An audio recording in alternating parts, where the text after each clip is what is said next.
Alright, guys, we are going to start chapter 3 of Magic Treehouse number 1, Dinosaurs Before Dark.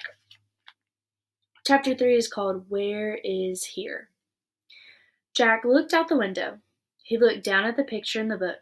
He looked back out the window. The world outside and the world in the picture, they were exactly the same.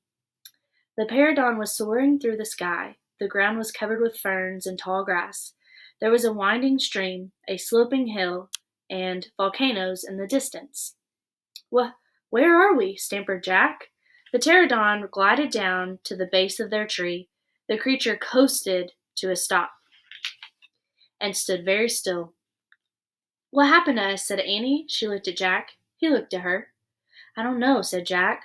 I was looking at the picture in the book, and you said, wow, I wish we could see a pterodon for real, said Annie. Yeah, and then we saw one. In the Frog Creek woods, said Jack. Yeah, and then the wind got loud, and the treehouse started spinning, said Annie. And we landed here, said Jack. And we landed here, said Annie. So that means, said Jack. So that means what? Said Annie. Nothing, said Jack. He shook his head. None of this can be real. And he looked out the window again, but he's real, she said. He's very real. Jack looked out the window with her. A pterodon was standing at the base of the oak tree. Like a guard, his giant wings were spread out on either side of him. Hi, Annie shouted. Shh, said Jack. We're not supposed to be here. But where is here? Said Annie. I don't know, said Jack. Hi, Annie called again to the creature. The pterodon looked up at them. Where is here?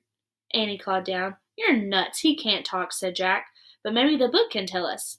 Jack looked down at the book. He read the words under the picture. This flying reptile lived in the Cretaceous period.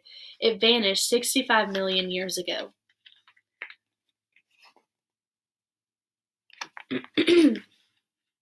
No, impossible. They couldn't have landed in a time 65 million years ago.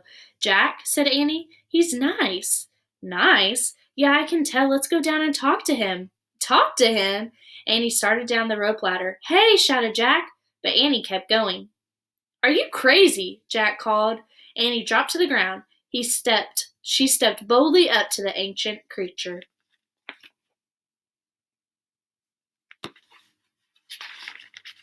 Chapter 4, Henry. Jack gasped as Annie held out her hand. Oh, brother. She was always trying to make friends with animals, but this was going too far. Don't get too close to him, Annie, Jack shouted. But Annie touched the pterodon's crest. She stroked his neck. She was talking to him. What in the world was she saying? Jack took a deep breath. Okay. He would go down too. It would be good to examine the creature, take notes like a scientist. Jack started down the rope ladder. When he got to the ground, Jack was only a few feet away from the creature. The creature stared at Jack. His eyes were bright and alert. He's soft, Jack, said Annie. He feels like Henry. Jack snorted. He's no dog, Annie. Feel him, Jack, said Annie. He didn't move. Don't think, Jack. Just do it.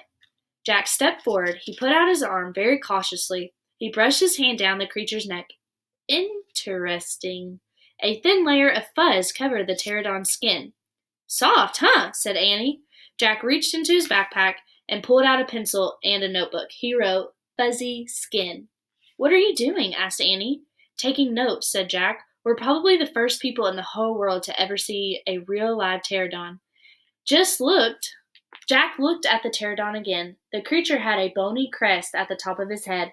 The crest was longer than Jack's arm. I wonder how smart he is, Jack said. Very smart, said Annie. Don't count on it, said Jack. His brain's probably no bigger than a bean. No, he's very smart. I can feel it, said Annie. I'm going to call him Henry. Jack wrote in his notebook, small brain? ? So here are the words that Jack is writing in his notebook. And here's the crest they were talking about on his head. Jack looked at the creature again. Maybe he's a mutant, he said. The creature tilted his head. Annie laughed. He's no mutant, Jack. Well, what's he doing here then? Where is this place? Said Jack. Annie leaned close to the pterodon. Do you know where we are, Henry? She asked softly. The creature fixed his eyes on Annie. His long jaws were opening and closing like a pair of scissors. Are you trying to talk to me, Henry? Asked Annie. Forget it, Annie, Jack wrote in his notebook. Mouth like scissors? Question mark. Did we come to a time long ago, Henry? Asked Annie. Is this the place from long ago? Suddenly she gasped. Jack! He looked up. Annie was pointing toward the hill. On top stood a huge dinosaur. All right, friends, that's chapter 3 and 4. Don't forget that you can go on Google Classroom and answer some of the questions about these 2 chapters, and tomorrow we'll read some more.